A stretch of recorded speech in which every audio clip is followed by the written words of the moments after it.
Di tahun ini season kita adalah Movement and Miracles, betul, Movement and Miracles. Dan di setiap bulannya, 2 bulan sekali deh harusnya kita tuh ada spesifik tema yang kita bahas. Dan di bulan ini kita tuh bahas Church on the Move. Apa? Betul, Church on the Move. Dan hari ini judul khotbahnya adalah Start G. Wow. Agak gak kelihatan sih, tapi tahu kan apa? Oke ya, yang ini guys, walaupun harus di-adjust lagi. Jadi hari ini kita bakal bahas soal the wake up call. Maksudnya apa sih? Jadi dengan tadi kita bilang subtema kita tuh adalah Church on the Move. Pertanyaannya, kalau orang harus dibangunin tuh biasanya kenapa sih? Telat. Dibangunin karena telat. Oh ya udah benar. Nah, telatnya tuh lagi apa emang kenapa? Tadi ada yang mention kayaknya si Koko ini ya. Koko Andrew. Kenapa? Nah, tidur, betul. Karena lagi tidur. Habis itu apa lagi nih? Kayak ayo bangun, woi bangun. Tahu nggak kenapa? Misalkan aku bilang, Jared, ayo bangun.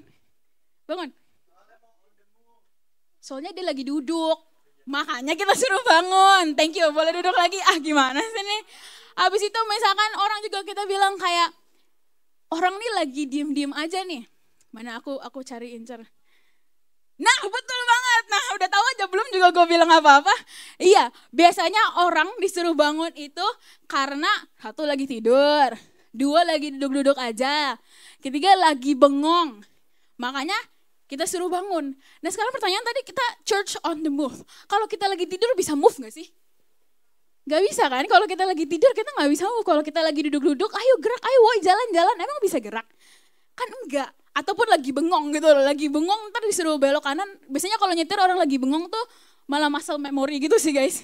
Malah tiba-tiba nyampe rumah aja gitu, padahal kita mau kemana gitu pas lagi nyetir. Anyway, jadi kayak gitu. Kalau misalkan kita lagi, di season kita lagi bahas Church on the Move, kita gak bisa tuh lagi bengong-bengong, kita gak bisa tuh lagi tidur, atau lagi duduk-duduk aja, nyantai-nyantai aja, kita tuh gak bisa. So this is actually happening gitu loh. Sekarang nih sebenarnya adalah orang-orang yang kayak gitu. Yang akhirnya kita rasa, kok kayaknya kita ketinggalan dari yang lain. Orang ini lagi gerak, tapi karena kita tiduran aja, karena kita bengong-bengong aja, kita jadi ngerasa ketinggalan dari yang lain. Iya, apa itu HP ya? Nah itu HP-nya ada di situ tuh. Nah, terus kita bakal mau lihat video berikut ini. Boleh yuk kita tonton video berikut ini. Audionya boleh? Ulang boleh? Ulang. Aris. Oke, ulang sekali lagi biar orang pada paham. Ini soalnya cuma berapa detik. Aris. Oke, nice. Ini video 1, hafalkan. Video 2.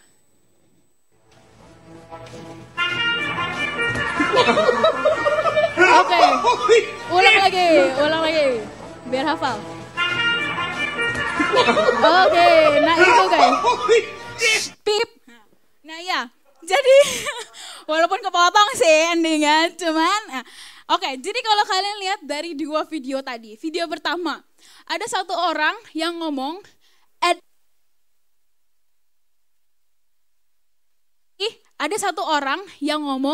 Eddies. Tahu nggak artinya apa? Itu komando untuk langsung ke posisi siap. Itu komando posisi siap. Posisi siapnya mereka sebenarnya kalau di Indonesia tuh ini, istirahat di tempat, gerak gitu. Posisi siapnya kita gini kan. Kalau mereka at ease-nya tuh begini. Oke, itu posisi siapnya yang mereka bilang, at ease itu. Dan ada yang teriakin, di situ kalau kalian lihat tadi videonya, ingat ada yang lagi tidur, ada yang lagi nggak tahu itu kesannya sih kayak memperhatikan papan tulis di depan ya. Tapi kayaknya dia bengong karena sebenarnya itu cuma prank tapi dia ikutin. Kayak gitu. Itu video 1. Video kedua, tadi ada yang lagi tidur. Terus habis itu diputar satu lagu. Satu lagu itu mungkin buat kita kayak apaan sih? Ya udah lagu aja random. Padahal sebenarnya lagu tadi itu adalah wake up call-nya military. Mereka itu dua videonya itu US military. Dan itu sebenarnya anthem yang diputar pagi-pagi buat mereka bangun. Makanya yang lain temennya tetap tidur, tapi dia doang yang bangun karena dia habis latihan di sana gitu loh. Jadi dia tahu pas denger lagu itu langsung buru-buru berdiri. Nggak ada tuh snooze button tuh nggak ada. Jadi dia langsung bangun berdiri karena dia denger anthem itu. Terus sekarang pertanyaan gini, kalian tahu nggak kalau one day kita tuh bakal denger the great wake up call itu. Aku bacain ya di Matius 24 ayat 31. Dan ia akan menyuruh keluar malaikat-malaikatnya dengan meniup sangkakala yang dahsyat bunyinya. Dan mereka akan mengumpulkan orang-orang pilihannya dari keempat penjuru bumi, dari ujung langitnya satu ke ujung langit yang lain. Tapi di sini kalau misalnya kalian baca sebenarnya nggak semua orang di situ, cuman orang-orang pilihannya dong yang ikut. Which is something yang udah pernah aku bahas ngomongin orang pilihan itu tahun lalu, tapi kali ini aku nggak fokus ke sana. Sekarang aku lebih mau bikin kalian bertanya-tanya. Terus orang-orang yang denger itu ngapain sih? Kok dia diem aja sih? Kok dia nggak ngikut? Kok dia nggak gerak gitu? Kenapa? Karena mereka mungkin ya, mereka pernah baca ayat ini. Mereka dengar suara nafiri, suara sangkakala itu. Tapi mereka nggak tahu pas dengar mereka harus ngapain. Habis mereka dengar itu mereka harus ngapain nggak tahu. Atau justru ada sisa satu lagi yang memang mereka nggak tahu sama sekali. Coba aku kasih contoh. Kalau aku video tadi aku nggak jelasin, terus tiba-tiba pas kalian lagi di depan nih lagi fellowship sama teman-teman sebelum tadi, tiba-tiba ada yang teriak, Edis, emang kalian ngerti ngapain? Paling kalian cuma nengok sekali, udah apaan sih nih orang aneh. Udah kan? Pasti kalian gitu kan? Atau misalkan kalian lagi pada di depan main board game, main Mobile Legends dan lain-lain, terus tiba-tiba ada yang puterin lagu anthem tadi. Ada yang puterin anthem tadi, terus udah malah bisa jadi kalian gak peduli sama sekali, lanjut main. Karena kalian gak tahu sama lagu itu. So, jadi gini, cuman orang-orang yang pernah ikut the military training yang benar-benar tahu suaranya kayak apa, komandonya ngapain, dan juga posisinya ngapain. Cuman orang-orang yang pernah ikut latihan itu, denger lagu ini artinya ini. Kan kalau tadi lihat video 2 tuh sampai muscle memory bener-bener sampai hafal, padahal itu temannya lagi ngisengin dia gitu loh. Sampai hafal banget di alam bawah sadarnya padahal dia lagi tidur deep sleep gitu loh. Tapi dia bangun gara-gara mereka hafal banget sama suaranya kayak apa. Mereka harus bangun. Terus komando yang at ease juga tadi. Mereka tuh gak cuma tahu at ease itu apa, aku ngejelasin kalian nih at ease apa. Tapi aku suruh peragain pasti kalian juga akan bingung. Kalau gak ada yang jelasin, gak ada yang bener-bener ngajarin. Jadi ya gitu balik lagi. Cuman orang-orang yang pernah in the military training yang benar-benar paham tadi suaranya gimana, paham komandonya apa, dan setelah dikomandoin kalian tahu posisinya apa. Kalian tahu harus ngapain habis itu. Jadi itu.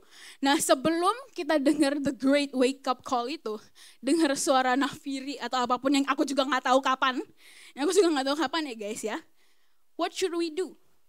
Kita harus siap. Nah sekarang pertanyaannya gimana cara kita siap? Ya tadi, ikut trainingnya. Kita harus ikut trainingnya supaya kita bisa ready. Sekarang kita sama-sama buka Matius 25 ya. Yuk, let's go, buka Alkitab kalian. Guys, jangan lupa kalian catat ya, jangan bengong-bengong aja liatin aku. Yuk dicatat.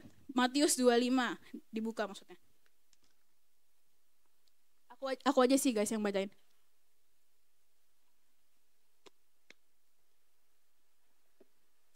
Oke, di Matius 25 ini aku bakal bikin beberapa poin, tapi aku bakal langsung bacain secara cepat aja. Yang pertama aku membaca ayat 2 sampai 4. Aku bacain ya. 5 diantaranya bodoh dan 5 bijaksana. Gadis-gadis yang bodoh itu membawa pelitanya tetapi tidak membawa minyak. Sedangkan gadis-gadis yang bijaksana itu membawa pelitanya dan juga minyak dalam buli-buli mereka. Ayat 2 sampai 4 ini intinya yang aku highlight di sini ada orang yang bawa pelita tapi nggak bawa minyak. So ayat ini talking about mereka yang tahu tapi mereka nggak peduli. They know enough untuk bawa pelita mereka. They know what they should do sebenarnya kayak apa. Tapi mereka tuh nggak peduli mikirin sepanjang itu yang kayak oh ntar kalau habis gimana ya, ntar kalau ini gimana ya, ntar kalau misalnya kena hujan, kena angin gimana ya, mereka nggak pikirin itu. Jadi orang-orang ini orang-orang yang ignorant, orang-orang yang nggak peduli. Ya udah yang penting gue ngikutin ini aja. Emang gini kok caranya ya udah gini. Habis itu dia nggak peduli untuk benar-benar nggak care enough untuk pikirin ke depannya gimana gitu loh. cadangannya perlu nggak ya, ini perlu nggak ya, itu perlu nggak ya. They're ignorant. Itu ayat 2-4. Nextnya ayat 6 aku bacain. Waktu tengah malam terdengarlah suara orang berseru, mempelai datang, sosonglah dia. Di ayat ini, sebenarnya yang mau aku highlight ada, tapi ini aku jelasin dikit dulu soal tengah malam. Kenapa sih di perumpamaan ini tuh dipakainya tengah malam? Ini yang revelation yang aku dapetin. Karena kalau misalnya kalian tahu konteks gadis bijak dan gadis bodoh ini, mereka tuh expecting mempelai pria untuk wedding, untuk nikah. Nah setelah itu ujung-ujungnya segala macam, intinya mereka akhirnya ada wedding feast lah kayak gitu. Sekarang pertanyaannya, who would expect a wedding ceremony in the middle of the night? Gak ada kan? So tengah malam, gak usah deh wedding ceremony, tamu aja deh. Who would expect a guest tiba-tiba ngetok-ngetok rumah kamu tengah malam? Gak ada kan? Tamu aja nggak mungkin, apalagi tamu aja aneh, bukan nggak mungkin. Tamu aja tuh aneh. Kayak ngapain nih orang datang, ngapain nih si Angel datang ke rumahnya Koyu? Nah, yo, mau nginep kok gitu. Anyway, kan itu aneh gitu loh tengah malam. Nah, jadi tengah malam yang dijelasin di sini tuh maksudnya bener-bener unexpected time. Waktu yang bener-bener kita tuh nggak kira-kira gitu loh. Jadi makanya tadi kalau balik lagi kita harus siap. Dan gimana siap? Kita harus latihan. Oke, lanjut. Yang aku mau highlight di ayat 6 ini adalah sebenarnya pas aku baca ini, dibilang tengah malam ada yang teriak-teriak kalau mempelai pria sudah datang. Dan dalam bahasa Inggris itu bahkan ada there was a shout, and not only shout, ada there was a cry. Jadi itu tuh bukan yang kayak teriak majestic, enggak dong, aneh banget kataku. Teriak yang kayak wah gitu loh, enggak. Mereka tuh sampai crying out, nih mempelai pria datang. Terus aku akhirnya baca ke Matius 24-nya. Ini kan ngomongin soal the end of times ya, akhir zaman. Dan di Matius 24 itu dijelasin banget gitu loh. Pas akhir zaman, bait Allah diruntuhkan, banyak penderitaan, nabi-nabi palsu. Terus apa lagi? Ada matahari gak bersinar lagi, bulan jadi gelap atau kebalik. Iya benar, bulan jadi gelap, bintang jatuh. Kalian pikir itu seru kalian ngeliatin bintang jatuh? Enggak. Itu chaos guys. Malam chaos ini guys. Jadi malam itu tuh chaos gitu loh. Nah, jadi sebenarnya intinya di ayat 6 ini tuh kenapa mereka teriak-teriak, karena sebenarnya kondisinya di waktu itu tuh sebenarnya lagi chaos. Di waktu itu kondisinya tuh lagi rusuh banget. Kayak gitu, itu di ayat 6. Dan ayat 7-nya dibilang kalau gadis-gadis itu pun bangun semuanya lalu membereskan pelita mereka. Di sini kata bangun itu aku sebenarnya cek di translatean lain dan aku cek ke originnya, arose tuh bangun. Itu tuh ngomongin bangun dari sitting, dari duduk, dan dari sleep, bener tadi yang kita bilang di awal, dari sleep, dari sitting, dari lying down, lagi tiduran, from disease juga, and from death. Ini ngomongin bangunnya tuh sampai bahkan dari mati juga bangun gitu loh. So, bangun yang dibahas di sini, it's not talking about our physical body. Bukan ngomongin, ya udah kayak kalian tidur malam bangun pagi, atau kayak kalian lagi tidur di kelas terus bangun gitu. Enggak, bukan ngomongin itu. Tapi kita lagi ngomongin our spiritual man. Lagi ngomongin manusia roh kita. Bangun. Di ayat 2-4. Wake up, jangan sampai hidupmu itu tuh cuma jadi rutinitas. Ke gereja tuh cuma jadi rutinitas, cuma datang Sabtu, cuma datang Minggu, ikut study, hahi, cuma jadi rutinitas. Sampai akhirnya karena itu cuma jadi rutinitas, kamu ignorant. Kamu gak peduli sama hal yang sebenarnya, apa sih gereja lagi ngapain sih? Church on the move, bahkan mungkin kalian gak tahu. Bisa jadi kalian gak tahu kita lagi bahas church on the move. Kenapa? Karena ya udah cuma datang aja jadi rutinitas ini itu. Kita gak tahu sebenarnya tuh kita lagi apa, Tuhan tuh lagi mau ngapain di gereja ini. Karena cuma jadiin rutinitas doang, cuma jadi rutin doang, tiap Sabtu, tiap Minggu datang ibadah. Tapi kita nggak tahu pas ibadah tuh kita expecting apa sih? Kita tuh mau apa? Mau ngasih sesuatu, Tuhan mau ngomong sesuatu, kita mau ikut doain orang, kita mau dengar pesan dari Tuhan, mau apa? Apa jangan-jangan cuma rutinitas? Sampai akhirnya di titik di mana kita ignorant. Jangan-jangan, kayak tadi, contohnya misalkan minyak, si 5 gadis bodoh nggak bawa minyak. Jangan-jangan tiap Sabtu dan tiap Minggu, Kachiko, leader-leader, itu sebenarnya udah ngingetin. Cuman karena kita cuma jadiin itu rutinitas, akhirnya hal-hal yang sebenarnya penting yang udah diingetin, kita udah nggak peduli atau nggak lupa. Kayak ya udah take it for granted lah, anggap enteng. Kayak gitu. Terus juga di ayat 6. Wake up, karena dunia kita tuh chaos banget. Dunia kita lagi chaos. Dan chaos tuh mungkin ya memang benar sih, ada war, ada apalah, perang dan lain-lain. Tapi tuh di sisi lain juga maksudnya adalah sibuk banget. Dunia ini sibuk banget gitu loh. Banyak banget acara urus ini, urus itu. Dan gak cuman di luar loh ya. Gak cuman ngomongin kehidupan kalian masing-masing. Sibuk berorganisasi, sibuk kuliah, bekerja, belajar, dan lain-lain. Enggak. Tapi maksudnya ini bisa terjadi juga di gereja. Bisa terjadi dalam gereja. Sibuk ngapain? Cuman ngurusin acara, ngikut ini, ngikut itu, bikin program, bla bla bla bla bla. Kita cuma sibuk ngurusin itu sampai kita nggak nyadar ternyata our spiritual man is dying inside. Kita nggak nyadar karena kesannya kalian lihat teman kalian aktif, ikut ini, ikut itu, bikin ini, bikin itu. Ini cerminan untuk kita semua ya guys ya. Untuk diriku sendiri, untuk semuanya, untuk kalian semua, cerminkan ini. Karena bisa jadi kita aktif gitu loh. Banyak gerak, ikut ini, ikut doa juga mungkin bisa jadi, ikut doa pagi, doa Kamis dan lain-lain, semuanya ikut. Cuman ternyata our spiritual man is dying inside. Mati. Sekarat, mati, tidur. Karena tadi dibilang awake itu originnya ternyata gak cuma tidur, sampai mati juga gitu loh, bangun dari kematian gitu. So jangan-jangan spiritual man kita tuh mati karena kita cuma sibuk sama hal-hal physical doang, sama program-program, acara-acara, ikut ini, ikut itu gitu. Jangan-jangan gitu. So, wake up buat kalian, especially Star G. Karena only if you are awake and you are alive, you can live up to your identity. Coba kita buka ayatnya di Efesus 5. Efesus 5. Nah, Efesus 5 kalau kalian buka, judul perikopnya apa? Udah buka belum? Judul perikop dari Efesus 5. Betul, hidup sebagai anak-anak terang. Itu ngomongin siapa sih? Kita woi, Star Generation. Itu ngomongin kita, Star Generation, hidup sebagai anak-anak terang. Dan kalau kalian cek ayat 14-nya, aku bacain ya. Ayat 14-nya. Itulah sebabnya dikatakan, bangunlah, bangun. Hai kamu yang tidur, dan bangkitlah dari antara orang mati. Dan Kristus akan bercahaya atas kamu. So itu yang tadi aku bilang. You can only live up to your identity, to your true identity as Star Generations, only if you are awake and only if you're alive. Gak bisa, ini dibilang bangun baru Kristus bisa bercahaya atas kamu. Jadi kalian harus bangun, kalian harus hidup gitu loh. Dan aku lanjutin lagi, 14-17 ya. Aku lanjutin. Karena itu perhatikanlah dengan seksama bagaimana kamu hidup. Janganlah seperti orang bebal, tetapi seperti orang arif atau orang bijak.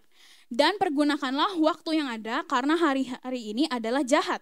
Sebab itu janganlah kamu bodoh, tetapi usahakanlah supaya kamu mengerti kehendak Tuhan. Jadi hidup sebagai anak-anak terang tuh sebenarnya maksudnya apa sih? Ngapain sih? Yang pertama, tidak tidur atau mati rohani. Kenapa ya? Karena itu basic, balik lagi tadi. Kamu cuma bisa jadi Star Generation if you're alive and if you're awake gitu loh. Jadi tidak tidur atau mati rohani. Bangun karena sinar Kristus bercahaya atas kamu kalau kamu bangun. Cuman bisa gitu. Dan dari situ pas kamu bangun, dibilangin di ayat 15-16-nya. Kalian harus hidup dengan bijak atau berjaga-jaga. Dan berjaga-jaga ini sebenarnya udah di-mention berkali-kali di perumpamaan di Matius gitu loh. Banyak sebenarnya ngomongin berjaga-jaga. Tadi gadis-gadis tadi juga di endingnya kan 5 gadis itu gak masuk kan. Gak masuk ke gerbang, gak ketemu mempelai prianya. Dan disitu diingetin sama Tuhan, makanya berjaga-jaga. Dan ini makanya penting banget. Jadi udah tidak tidur, tidak di panti rohani ini kita udah nyadar kita harus bangun, kita harus hidup. Nah tapi hidup kita gimana? Hidupnya harus dengan bijak dan berjaga-jaga. Kita harus pergunakan waktu kita tuh dengan baik. We have to prepare ourselves gitu. Kerjakan apa yang memang jadi bagian kita, apa yang menjadi PR kita gitu loh. Dan setelah itu, jadi setelah kamu bangun dan bangkit, kamu belajar untuk hidup dengan berjaga-jaga, hidup dengan bijak. Dari situ kamu bisa belajar mengenali kehendak Tuhan. Dari situ kamu bisa belajar Tuhan tuh sebenarnya maunya apa sih. Bukan cuman ngasal hidup aja. Enggak cuman ngasal hidup, enggak. Dari situ kan bisa tahu. Baik lagi tadi kita pertama bulan ini kita bahasnya apa? Church apa? Church on the move. Emang siapa sih yang komandoin church on the move? Emang siapa sih yang gerakin? Tuhan. Tuhan yang kasih komandonya di church on the move itu. Dan kita cuma bisa ngakuin itu kalau kita bisa tahu ini. Kita bisa tahu kehendak Tuhan tuh ngapain. Kalau kita bisa dengar Tuhan tuh sebenarnya mau yang arahinnya ngapain sih. Nah jadi baik lagi tadi, sebelum kita bisa dengar the great wake up call itu, kita harus ready, right? Nah, gimana cara kita bisa ready? Kita harus latihan. We gotta train. We gotta be in the military training. Military, specifically military, soalnya kita soldiers, right? Betul? Saji? Loyo sekali. Lanjut. Nah, iya gitu, jadi ya gimana caranya kita bisa ready, ya kita harus latihan. Dan sekarang latihannya di mana? Ya di sini. Latihannya di sini, di Starji, latihannya di komunitas, latihannya di dalam rumah Tuhan. Sama siapa? Sama your fellow soldiers. Teman-teman kalian kanan kiri itu fellow soldiers gitu loh. Teman-teman yang bakal saling ngasah kalian gitu loh. Besi menajamkan besi, manusia menajamkan sesamanya. Siapa yang najamin kalian? Ya teman kalian di sebelah. Latihan sama leader-leader kalian yang udah Tuhan taruh. Leader kalian di home kalian dengan leader kalian, atau sebaliknya leader kalian dengan anak-anak di bawah kalian, itu semua tuh plannya Tuhan gitu loh. Tuhan yang exactly tahu kamu tuh apa. Dan itu gak mungkin ngasal Tuhan taruh. Gak mungkin ngasal kayak udah cici yang ini kayaknya sama ini, cici yang ini sama ini, kalau ini sama ini. Gak kayak gitu, enggak. Itu tuh Tuhan udah plan. Your small circle itu, small group kan tuh kemarin Pastor Leo ada bahas soal kegerakan dari kelompok-kelompok kecil. Itu tuh Tuhan yang customize buat each and every one of you guys. Nah jadi pentingnya dilatih. Nah sekarang pertanyaannya, dalam training itu apa sih sebenarnya yang di training? Apa sih yang dilatih sebenarnya dalam training, dalam gereja, dalam komunitas ini tuh apa yang dilatih? Yang pertama, yang dilatih adalah karaktermu. Karaktermu yang dilatih. Nah dilatihnya dalam bentuk apa sih? Bisa dalam bentuk saat kamu melayani. Saat kamu melayani, sikapmu melayani, itu kan pasti akan dilihat oleh yang setidaknya yang bertanggung jawab adalah pemimpinmu di tim itu kan. Pasti akan dilihat, di situ kalian akan diajarin, di situ kalian akan diarahin, di situ kalian akan ditegur. Itu pasti akan terjadi dalam pelayanan. Dan di situ kalian bisa belajar. Di situ kalian dibentuk, dilatih. Contohnya misalkan, kalian gak on time. Ayo yang gak on time, parah banget nih. Yang gak on time, ya belajar on time. Value kita tuh accurate. Kita harus belajar accurate. Contohnya, kenapa ini penting banget?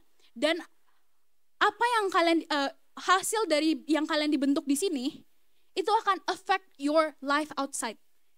Misalkan, kalian orangnya ngaretan. Is that even a word? Tukang ngaret gitu. Terus habis itu kalian dibentuk di sini, akhirnya kalian belajar harus on time, bahkan harus before time. Harus before time gimana? Sampai akhirnya itu benar-benar mendarah daging gitu loh. Jadi value yang benar-benar kalian hidupi gitu loh. Menjadi orang yang on time itu. Terus kalian di kehidupan luar juga ngelakuin itu, integrity, right? Di luar sana juga kalian menghidupi value itu. Akhirnya apa? Guru kalian lihat, oh ini anak emang gak pernah telat nih, ini yang paling gak pernah telat nih orang nih. Atau bahkan misalkan kalian se-strict itu sampai jam 6 berapa udah di kelas, misalkan kalau kalian sekolah. Atau misalkan kalian yang udah di kuliah atau di kerja gitu ya, teman kalian ada yang tukang telat. Terus habis itu kalian tetap stay to your value gitu loh, bener-bener tetap sesuai dengan integritas dan value yang kamu pegang, kamu bakal on time. Janjian jam 3, dia datang jam 3.30, kita tetap datang jam 3. Terserah. Dan itu mungkin teman berkali-kali gitu loh nggak tuh. Sampai satu titik temennya kan ngeliat, gak enak juga gue telat mulu. Akhirnya yaudah deh gue belajar deh. Alarm gue semuanya dicepetin. Akhirnya apa? Kalian jadi terang guys buat teman-teman kalian. Akhirnya dia mau berubah. Karena apa? Karena hidup kalian itu, karena karakter kalian yang udah dibentuk di dalam gereja. Karena karakter kalian udah dibentuk sama teman-teman, sama leader di pelayanan. Akhirnya itu affect your life outside. Dan kalian menghidupi identiti kalian yang adalah star generation. Menjadi terang dan garam. Bukan garam dan madu. Ini nyanyi Gap? Enggak dong. Terus habis itu apa lagi? Next yang perlu dilatih dan dibentuk. adalah spiritual life-mu. Your spiritual life, your spiritual man. Itu perlu dilatih. Maksudnya dilatih itu gimana? Dari permuritan di home. Di home kalian. Kalian jangan mikir home itu cuman kayak formalitas setelah starji pulang ya udah ketemu aja sama cici-cici atau sama kokoh di home kita, sharing-sharing, bacain ulang tentang kita. Nggak gitu guys harusnya. Harusnya nggak gitu pas home. Di home itu kalian jadi interaksi lebih, sharing lebih, curhat banyak. Misalkan nih ya, kalian di home juga nih, biasanya tuh ngingetin, ayo jangan lupa renungan. Terus habis itu jangan lupa bangun hubunganmu dengan Tuhan. Nah, misalkan kalian udah melakukan itu gitu ya. Terus di dalam Senin sampai Minggu sampai Jumat, Tuhan tuh taruh sesuatu di hatimu misalkan. Tapi kalian ya udah cuman kayak as a revelation aja buat kamu. Oh gitu ya Tuhan, udah. Kalian tahu gak sih di home itu waktunya kalian sharing itu. Waktunya kalian ya udah buka ceritain Tuhan tuh ngomong apa. Tuhan tuh lagi ngomongin apa di hatiku. Tuhan taruh apa di hatiku. Karena kalian gak tahu ternyata hal yang lagi kalian renungin itu bisa jadi jawaban buat temenmu loh. Bisa jadi jawaban buat hal yang temenmu tuh selama ini lagi doa-doain. Atau gak mungkin seminggu ini juga deh. Di seminggu yang sama temanmu ini lagi struggle dan lagi kesusahan di hal itu. Hal yang ternyata seminggu ke belakang juga kamu lagi Tuhan taruh di hati kamu yang kamu kayak ya udah thank you for the information God, udah gitu doang. Ternyata itu jawaban buat temenmu. Kalian nggak tahu itu kan? That is why pas home sharing. Jangan cuman ya udah hihi baca catatan doang, enggak. Kalian pikirin Tuhan tuh ngapain seminggu kemarin, apa sih perenunganmu sama Tuhan itu dibagiin. Terus juga apa?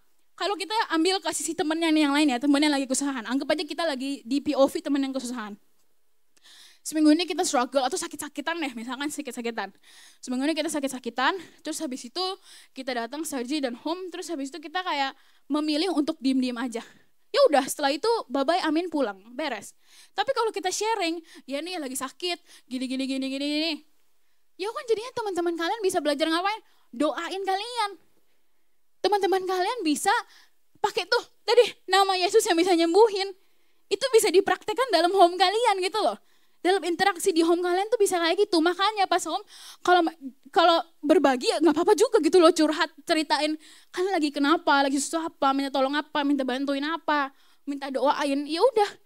Karena your spiritual journey sama Tuhan, pas kamu bagiin, itu tuh juga jadi spiritual journey teman-teman kalian di home.